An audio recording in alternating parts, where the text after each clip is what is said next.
So hello friends, welcome to my new video. তো এই December January মাসে বিভিন্ন জায়গাতেই কিন্তু বিভিন্ন ধরনের মেলা বসে। আর এই ডিসেম্বর মাসে আমাদের দুর্গাপুর ইসকনেও কিন্তু একটা মেলা বসে, যেটা হচ্ছে গীতা মেলা অ্যান্ড ফুড ফেস্টিভ্যাল। তো প্রত্যেক বছর গীতা জয়ন্তী উপলক্ষে দুর্গাপুর ইসকনে কিন্তু এই মেলাটা বসে। তো আজকে হচ্ছে গীতা জয়ন্তী 23শে ডিসেম্বর।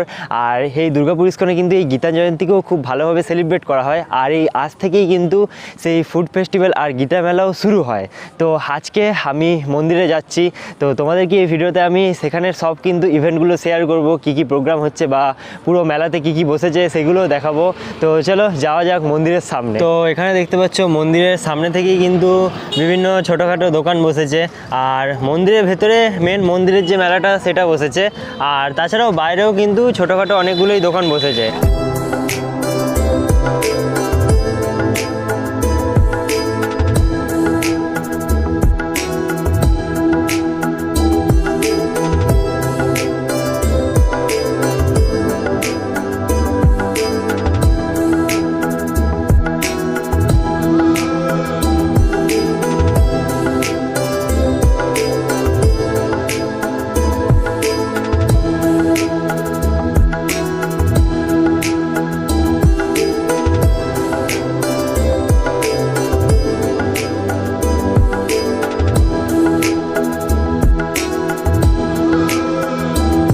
তো আমি এখন কিন্তু মন্দিরের একদম ভেতরে চলে এসেছি।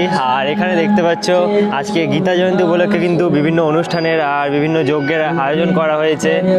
আর এখানে কিন্তু প্রোগ্রাম হবে আর কিছুক্ষণ পর থেকে। আর চারিদিকটা কিন্তু মানে খুব সুন্দর প্যান্ডেল করে সাজানো হয়েছে।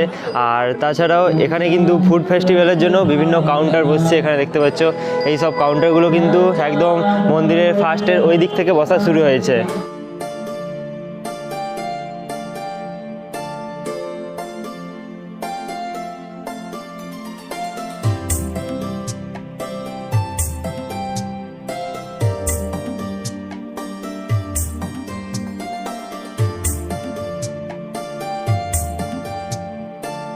তো আমি পেয়ে গেছি আমাদের দুর্গাপুর ইসকনের প্রেসিডেন্ট মহারাজকে। তো ওনার মুখ থেকেই তোমরা শুনে নাও যে এই মেলার সম্বন্ধে একটু কিছু যদি প্রভুজি বলেন। হরে কৃষ্ণ।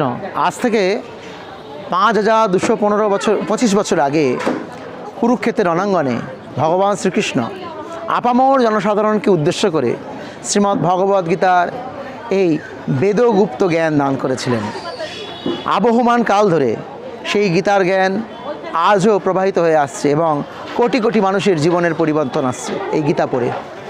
প্রতিটি ইসকন মন্দিরে আজকের এই পবিত্র গীতা জয়ন্তী উৎসব পালন করা হয়। এই সব উদ্যোগের সাথে সাথে রয়েছে ফুড ফেস্টিভ্যাল।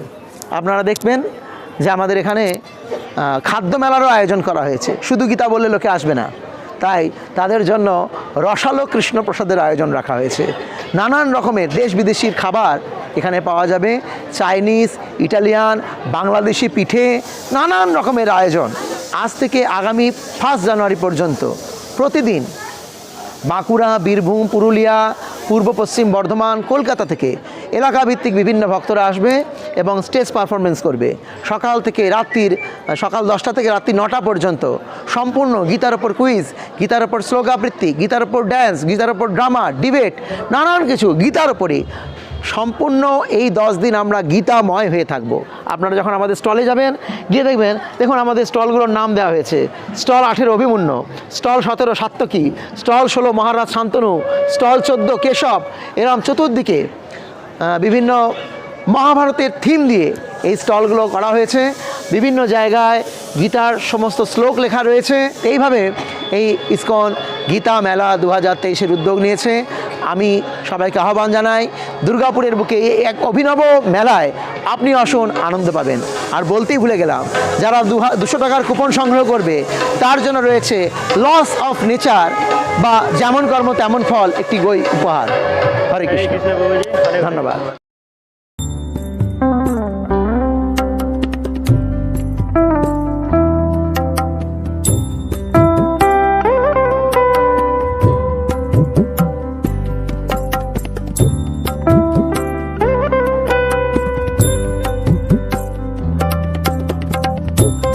দেখতেই পাচ্ছ এখন আমি কিন্তু ফুড ফেস্টিভ্যালের একদম ফার্স্ট স্টলে চলে এসেছি।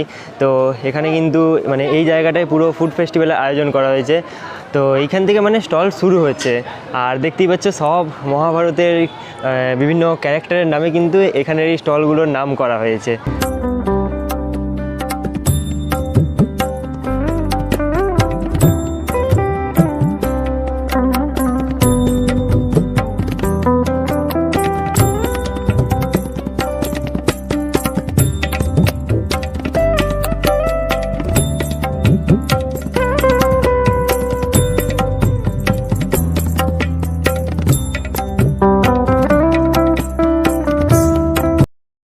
সো ফাইনালি আজকের এই ভিডিওতে আমি তোমাদেরকে দুর্গাপুর ইসকনের গীতা মেলা আর ফুড ফেস্টিভ্যাল পুরো দেখালাম। আর এই মেলার উদ্দেশ্য বা এই মেলার সম্বন্ধে সব ইনফরমেশনই তোমাদেরকে জানালাম। তো আজকের এই ভিডিওটা তোমাদের কেমন লাগলো সেটা আমাকে নিচে কমেন্ট বক্সে অবশ্যই জানাবে। আর এরকমই নতুন নতুন সব বিভিন্ন জায়গার ভিডিও দেখার জন্য এই চ্যানেলটা তোমরা সাবস্ক্রাইব করতে পারো। তো আজকের এই ভিডিওটা এখানেই শেষ করছি, দেখা হবে খুব তাড়াতাড়ি পরের একটা নতুন ভিডিওতে।